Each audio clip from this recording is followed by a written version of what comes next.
This is very personal, though, when it comes to the Jewish community, and I agree with you. One of the reasons we have to stand up against this is because we're worried about all Australians. This is an attack on the way of life in this country, not just an attack on the Jewish community. But parents are sending their kids to Jewish schools knowing they're being targeted in this way by public incidents, by graffiti.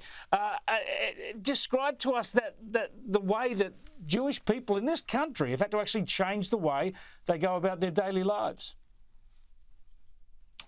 Well, school principals at Jewish schools are saying to their students, don't wear your school uniform outside the school grounds. I mean, how is that occurring here in Australia? People are fearful of going to their places of worship because there are protesters outside. You've had graffiti, daub, Jew, die outside one of the most prominent and largest Jewish schools here in Melbourne. The list goes on and on and on. Deborah Conway, one of our great singers-songwriters, has faced death threats. She has been cancelled. She has been doxxed simply because she is Jewish. Some of the largest businesses in our country, which are owned by Jewish Australians, have faced boycotts and attacks simply because the owners are Jewish. This is not acceptable. And I don't know why the Prime Minister has refrained from getting on the front foot in this debate.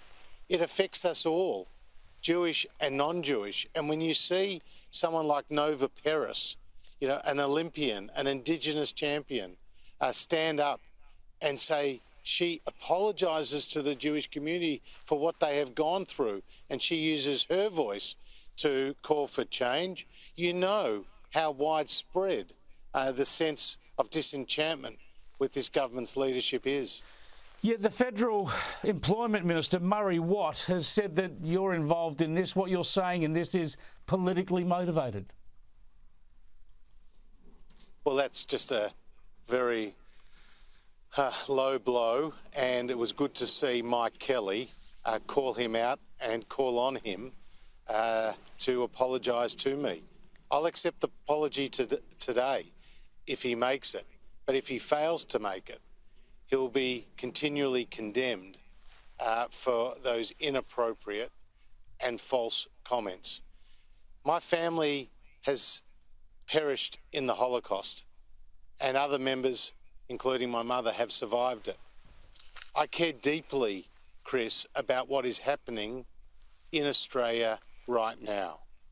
And I ask myself, if not me, who will speak out? And if not now, when do we speak out? So this is the time that we all need to use our voice, because it's no option to be a bystander when such bad things are happening. That's the message from Holocaust survivors when I did the Sky documentary. They say to the Prime Minister, lead. A leader is somebody who takes risks. We saw that with John Howard when he successfully tried and implemented gun control. He took on some of the critics. He took on people who didn't want to see it happen. But that was leadership, and it affected real change. Anthony Albanese has to take on some of the extremists in his party, some of the extremists in society, and he has to use his position as the first among equals in the parliament to effect real and lasting change. I'm not holding my breath because his record to date has been so poor. No, pressure has been on him for 14 months and he's done essentially nothing. Tragic stuff for this country. Thanks so much for joining us, Josh Frydenberg. My pleasure.